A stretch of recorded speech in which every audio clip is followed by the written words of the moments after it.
The Wayne Ayers Podcast. The Wayne Ayers Podcast. Woohoo! Time to wake your ass up for a blessed day. Hey, Faith! What's up? How you doing? Good. How are you? Pretty good. Can't complain. Had a good weekend. How about you? It's been good. It's just been busy. I feel it. Super I feel busy. it. How about you? Same. But it's been fun. A lot of fun. Before I get to like the main stuff, like the Survivor stuff, I kind of just found out like you were graduated from Florida State Yeah. University, and then you became a teacher. Yeah. And then now you're like one of the biggest like content creators. So how did that happen? Okay, that's crazy.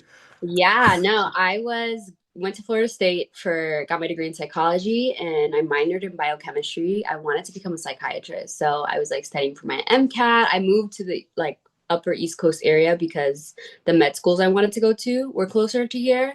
So like that was my route. But I knew that I wanted to do like adolescent psychiatry. So one of my advisors was like, you need to be in constant interaction with children. So I was like, okay, well, I'll be a substitute teacher because like I feel like that's like the best way to do it. And I ended up actually really loving the whole like the job in itself. But COVID, I lost it because obviously schools were closed down, and I ended up shaving my head during that time too. Like life was in disarray. And I posted a hair growth video every single week. And after 8 months, I had 1 million followers. And yeah, that's just kind of how it propelled my career. Wow, that's crazy. That's interesting. No. So yeah, without that happening, you wouldn't. Oh, that's crazy. Like when one door closes, another door opens. That's kind of dope. Exactly. And I got my teaching career. I mean, I got my teaching job back. So I was thankful for that. But I literally kept teaching till I had 2 million followers too. Oh, nice. Was that like, did anybody in your class like know about you? Be like, hey. Oh, yeah. Oh, yeah. But I feel like they always knew that, I was really big on like respect. So like, don't play with it. No, that's really dope. I was like, oh, that's a really interesting story. No, yeah. So let's get into it. The Survivor, like, how does that come about? I've been a huge fan of Survivor since I was young. Like, I want to say end of elementary school, middle school. That was like me and my mom staying on Thursday nights. I would look forward to that. Like, I don't even know how we came about it, but we used to love reality TV. So it's just something we started watching.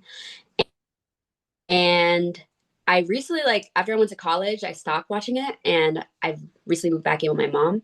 We binge watched probably for like the last 2 years. And I remembered why I love the show so much. We started watching it like as the episodes were coming out on TV because I can't even believe it's been on for 25 years.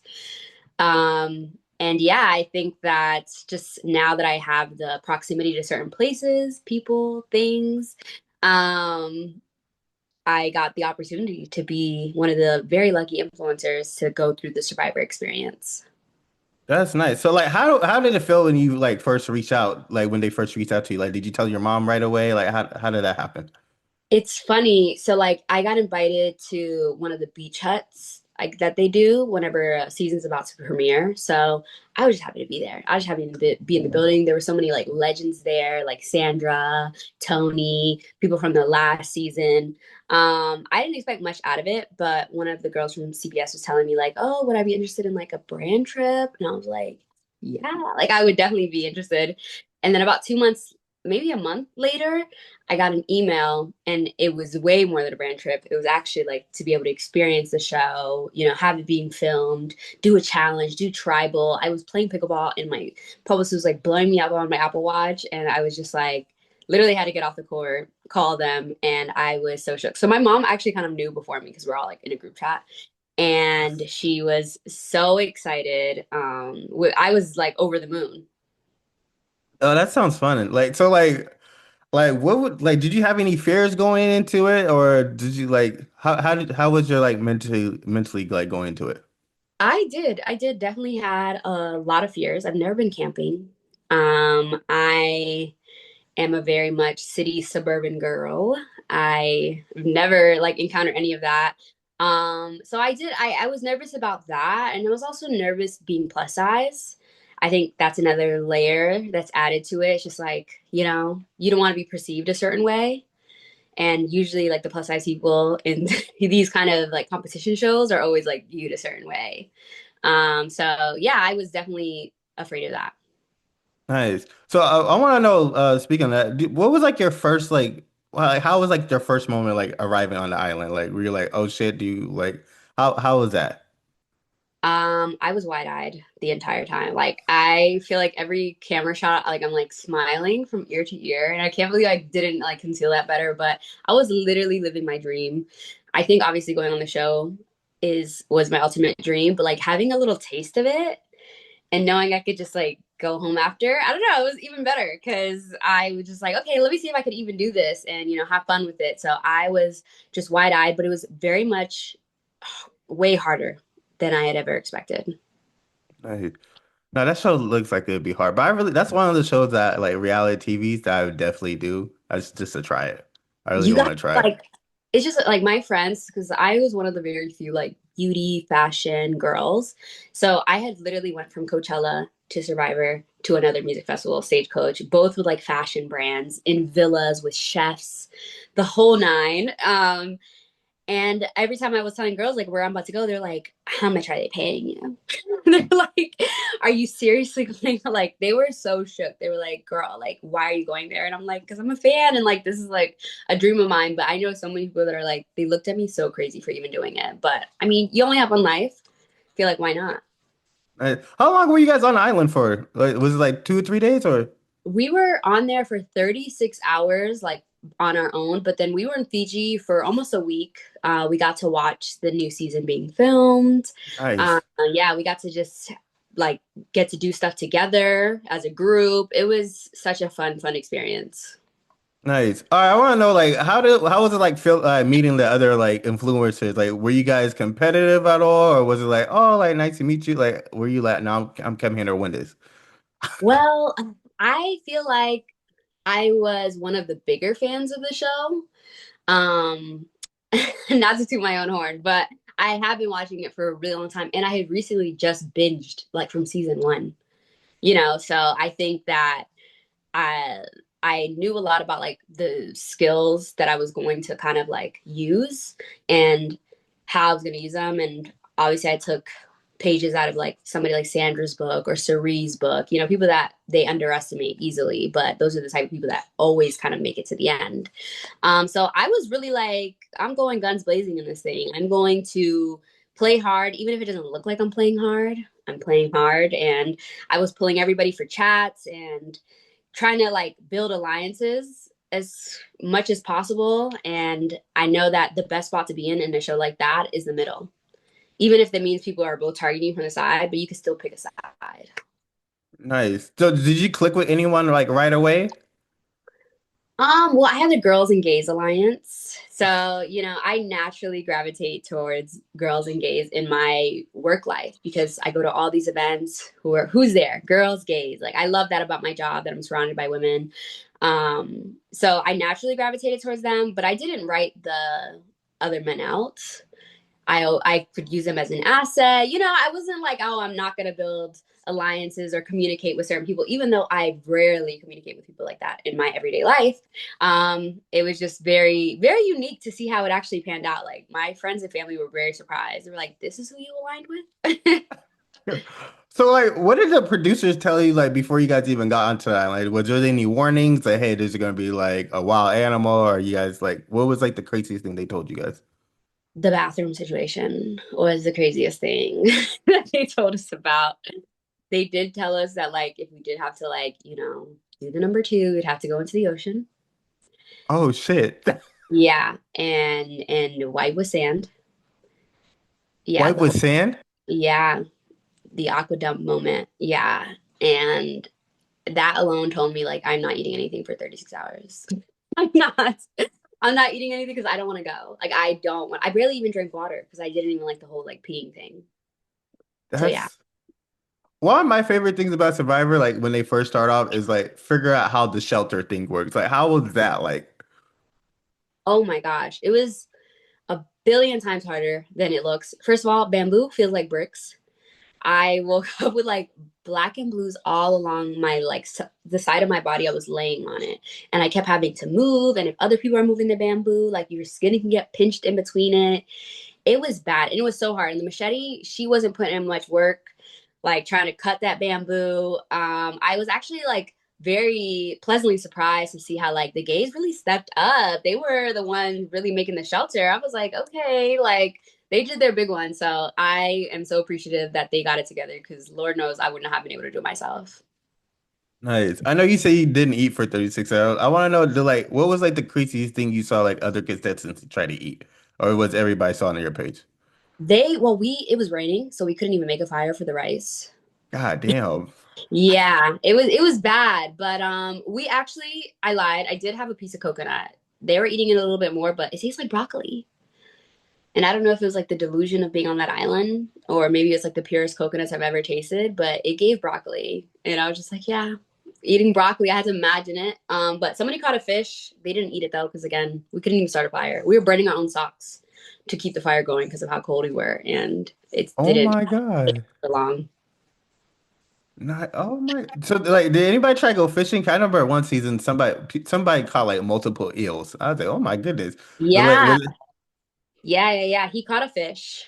But like I Oh, said, we nice, couldn't even eat it. We couldn't do nothing with it. He caught one just to say he did it, and I love that for him. nice. So like, how was like sleeping out? Like, because it sounds like it was raining and storm. So like, how was it like sleeping? Did you get any sleep at all? Because like, two it's hours. 2 hours of sleep. 2 hours total. I kept waking up over and over again, feeling the rain droplets on my face. It was bad. It was definitely the worst night of sleep. And I think at some point or another, everybody contemplated maybe they should quit because they got that standby boat to come save you. But I'm just like, no. If it's only one day, like I can't do that. Even if it is the hardest day. And production said it was one of like the hardest nights of rain like the show has ever seen. Damn. So it was up there. Yeah, it was not a light drizzle. It was very cold, and I had a North Face jacket on. Okay, and I was so cold. I was freezing, shivering. So yeah, it was hard, and I felt like bugs crawling on me in the middle of the night. It was bad. Did everybody stay, or did some people leave? 'Cause I can see why people would Everybody leave. stayed. That is impressive. That's nice. We had to. Oh, you had. Oh, I thought you could No, like no, no, sit not that through. we had to, but like we Oh, literally felt like we had to because like Jeff was like inviting these influencers onto his property basically, and like, what are we gonna be like? Not have any manners and just leave? Like, we can't do that. nice. So I want to know like who was how was that night? Like, were you guys like doing songs? Like, were you guys just gaming? Like, how was it like just as a whole like everybody together? um, I mean, in the nighttime, all I knew is that we were playing games like Would You Rather. We were like, What's your favorite? Blah blah blah. Like into the abyss, like the darkness. We couldn't even see each other, and we were just like trying to keep each other company, telling each other stories. But during the day, it was a lot more strategic in gameplay. Like we were trying to like, okay, who's everybody gonna vote out? So it was very different from night and day. Nice. I want to know like, did you ever go try to like search for an idol? No. No, but I mean, okay, maybe I gave like a little scan, but I just feel like when you got the gift of gab, you don't need the idol necessarily. And I wouldn't have been terribly upset if I got sent home if it was like a crazy good blindside. So that's why I wasn't like, oh, I need to find this idol. I kind of was just like, let's just see if my game, like my social game, because I'm not really like good physical wise, competition wise, or like I'm not probably the best at like finding idols. But let me see if like the social game that I have can hold me up enough to like not get voted out. And if I do, then these people ate because I would have been very much deceived. Oh, I know that. Like, how many people were there? Because it's like the show, you got like dozens of people coming on, and they eliminate somebody like each other day or whatever. So Yeah. like, how does that work? Like, how many people were there, and like, how was like the elimination process like? It was 8 people, and there was only one person eliminated. So essentially, like only one person technically lost. But when you think of like a Survivor episode, I feel as though like the people that also lose are like people that are on the wrong side of the votes. Like they didn't know what was actually going on. So it was only just like one episode. But yeah, it was very nerve-wracking to see like, oh, who's gonna be the one? Did that person get blindsided at all or no? It's too Yes. early. Oh, they did? Wow, blindsided in 36 hours? Okay. Yes. That's crazy. All right. Speaking of blood, so like how was the tribal canceled? Because like that's just always that's like Survivor. Like how was the tribal canceled? It was crazy. Again, I was like smiling ear to ear. I looked like a kid in a candy store. I was just like so happy to be there and just seeing everything, like how many cameras there actually are. Like it looks like a full-on step and repeat behind Jeff. Like there's so many cameras. But yeah, it was cool him asking the questions. He's just so good at it. He's like off the fly, kind of segueing everything. I think it was even better in person. I feel like on TV it doesn't even encapsulate like how grandiose and like amazing the set is. So yeah. Nice. I want to know like who was like the like who was be considered the villain in your guys' episode? Maybe me. No, I'm just kidding. um, there was Klitzner. He was from one of the Mr. Beast guys. He definitely, he was probably the oldest one in the group, and he was just playing very hard, very fast, and probably saying things to some people, saying different to the others. So like everybody knew he was kind of creating chaos. But yeah, he was definitely the villain. Nice. I want to know if you could go back in there, like, would you change anything you did at all, or would you want to do something differently? Honestly, no, I wouldn't change a dang thing. I came out of that experience like feeling so fulfilled and also watching it back, like loving how I played that game. I was like, wow, I'm really that girl. Like I am, just true to myself. And anything I said to people's like behind their back, I said to their face because I'm just that like honest, even if it isn't the best for the game. But I feel like that honesty kind of like people could feel. So yeah, I think that I would not change literally one thing at all. Nice. Nice. How do you think your fans will react to your episode? I really don't know. I feel like I don't know. I hope that they, can understand me and the struggle I was going through. Because it was also a mental toll as well as like a physical one on me. I think something I talk about a lot on my social media is like mental health. And I'm also somebody that has like suffered for like through having an eating disorder. So like being in a place where you're like being starved, it's like it's something like happens to your brain. Like I used to think like, oh, I want to go on Survivor so I could like lose weight. So like to be here and try to rewire my brain and be like, you should not be happy that you're starving was another thing that I feel like I was silently battling on my own that nobody knew about. So yeah, I think that I hope that they see I was trying my best. I was trying my best in the circumstances that I had. Oh, that's so all right. Like, okay, and my next one, I want to know, like, what would you like to say to younger Faith after going through that experience? Um, what would I say to her? In reality, I feel like it's what she would be saying to me. Like the girl would be like she would be stunned, she would be shook, but I think I would tell her like, you can literally do anything, girl. You were out there, bugs crawling on you. You were 50% sand at one point. You ran through a mud challenge, picked up a 250-pound snake. Like you did that, and you can literally do anything. So keep going.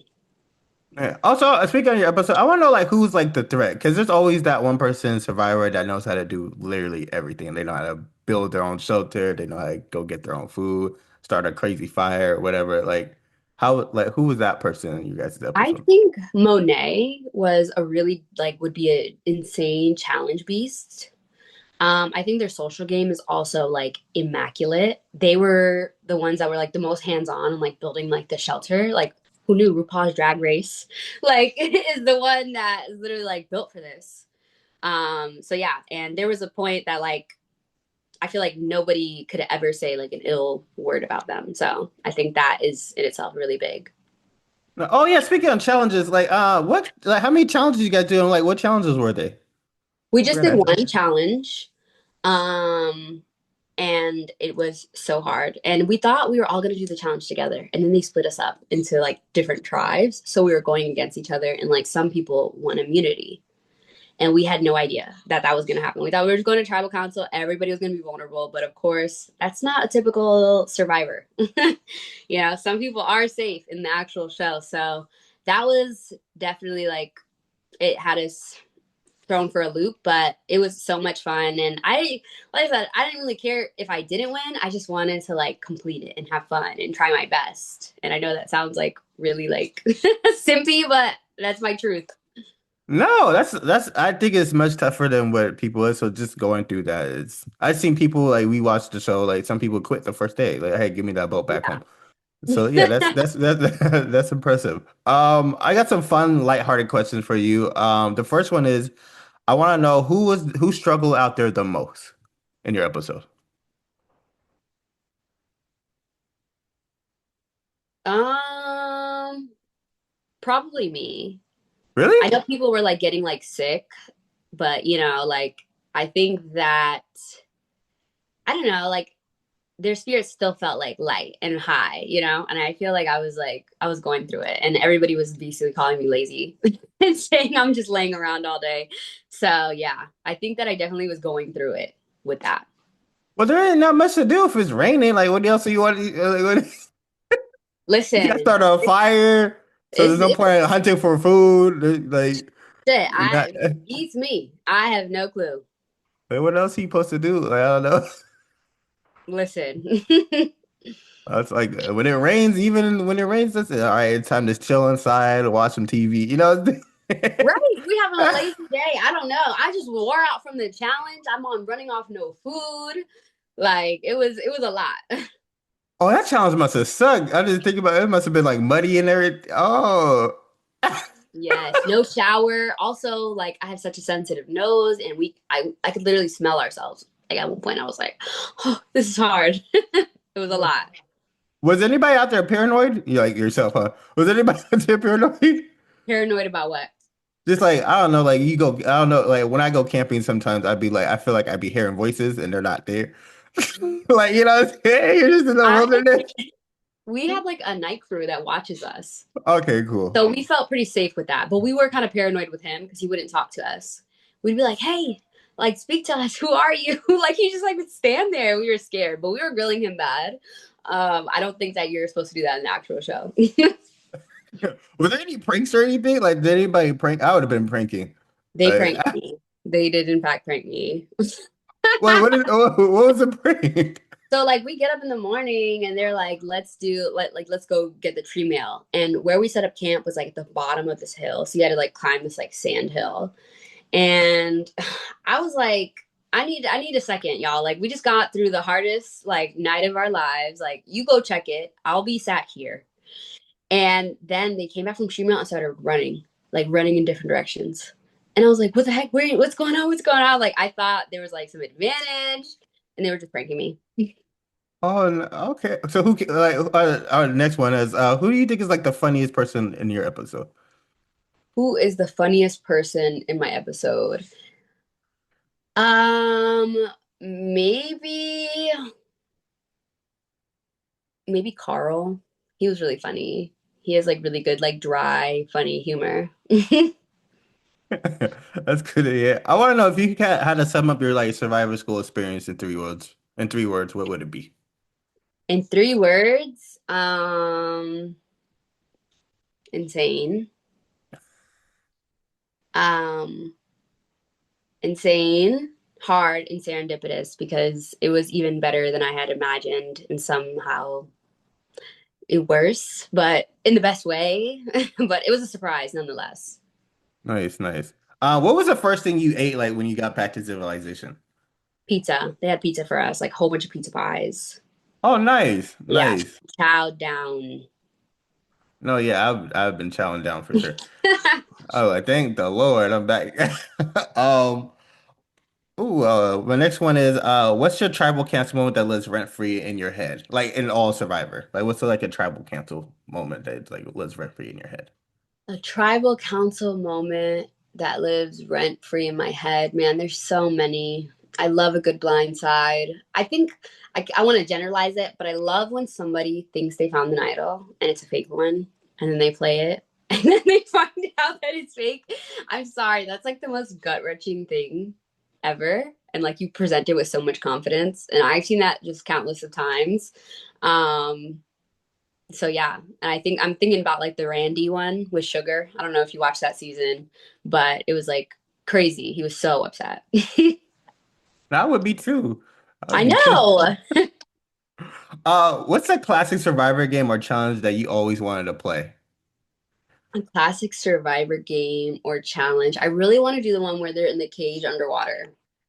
Oh no, I can't. No. Yes, yes. Ah, Because the holding the pole thing, I just know I wouldn't stand a chance. Like there's just some challenges that I know I'm like, ooh, I would not be good at that. But like at least the holding your breath underwater. I was on the swim team in high school, so I feel like I have pretty great lungs. And I'm also a very like calm person, so I think that I could calm my nerves down as much as possible and breathe through it.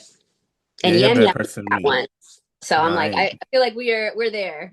I ain't doing that shit at all. But send me home, man. I'll take this one off. But I'll take this one. I'll take this one off. I'll go look for Idol. 'Cause I know they're gonna try to send me home. See, that's I what I know don't want to do. they're gonna try to send me home after that, but I ain't doing this shit. I'm sorry. No, it's real. If you kind of join any former season of Survivor, which one would you want to join? If I could have joined any former season of Survivor, hmm. I really loved Marianne's season recently. So it was like in the 40s. I feel like once you go a little too far back, people get a little too chaotic. Like they start saying really mean things. Nowadays I think people are a lot kinder with the way that they go about things. But I really liked her season. I feel like she really excelled and it was really fun to watch just like this bright-eyed girl make it so far to the end. She was so young too at the time. And there was just so many different personalities, different people from different cultural backgrounds that I just think it was like a really fun season to watch. Nice, nice, nice. I would personally join like the one with all the previous winners and they came back to do it. Just sad beat everybody that won. See, I would not even want to do that. I feel like I'd get picked apart easy. I was even thinking heroes versus villains like that season, but then I was like, no, I feel like Russell Hantz would make me crash out. All right. If you could form an alliance with any two Survivor players in history, which ones are you picking? If I could form an alliance, let me think. I think Jeremy is definitely one of them. Love, love, love. He's probably one of my all-time favorite players. And oh, I feel like I would regret even saying this, but like Loki Tony too. He's a really smart, good player. Like I always have to give him his props. The Spy Shack, the craziness, and he's from Jersey, so No, okay, I like it. I like love it. Jersey. Do you think you could like survive like a full 39 days on Survivor? Uh, hmm. A month and 9 days. I think so. I think I could. Thankfully, the show now is 25, but I think that I could survive 39 days. Oh, I you think better than me. I'm probably going home like that's not your uh, tea. I'm not. You got a week out of me. I'm like, nah. That is so funny. Can I be seeing those people? I like they look completely different at like from when they started. I know. They look thinner. They look like hair grown out. They look, they look like they've been through it. Some people don't even go like days without eating. hmm You don't know where you're gonna get clean water from, all that. Nah. Yeah, it's bad for sure. And nah, I'd be like, nah. And then you still gotta be like strategic and smart. And then you gotta do these dumbass challenges. It's like, I'm not trying to do a challenge when I'm starved. I haven't eaten 3 days. Right. No, literally. And I'm just like, imagine like doing challenges for food too, like reward. I would definitely take it personally. Oh yeah, no, that would be no, I can do it. I respect it though. Thank you. Oh yeah. So you did pickleball and swimming in you do pickleball now, you did swimming in high school? Yeah. That is crazy. Oh yeah. So wait, how did you get started in pickleball? I got started because I was invited to a Pride charity event where they were teaching us like free pickleball. And honestly, I was there for the free skincare, but I was like, hey, anything, for anything for the charity. So I was like, I'll just learn. They have a coach here, and that was 2 years ago, and I'm obsessed with it. I play like 3 to 5 hours a day. Oh, damn, that's crazy. Yeah. No, yeah, I be telling I be playing basketball, the right stuff, and they would be like, "Oh," I'd be like, "I'm about to retire and go play pickleball, so go get me a Listen, championship." I play with so many basketball players because they've all like have the same story. Or like they're like, my knees don't got it no more. But yeah, you will excel in pickleball for sure. Now, yeah, I tell them I'm got like another 5 years of basketball, and I'm going to pickleball. That's real. No, cause like that we used to play that in PE, and that was my shit. Really? Yeah, I yeah, have we never used to. even heard of it before till like No, 2 years ago. no, yeah, I remember in PE classes we used to do pickleball and badminton. Okay. Yeah, and I like pickleball way more. It feels like a bigger version of ping pong to me. Yeah, and like a smaller version of tennis. Yeah, like tennis is like I'm not trying to swing the racket like that, but pickleball is nice, shorter. Yeah, that's Yeah. it's just perfect. So yeah, I'm about to go retire from basketball and go there after this. Yeah, do that.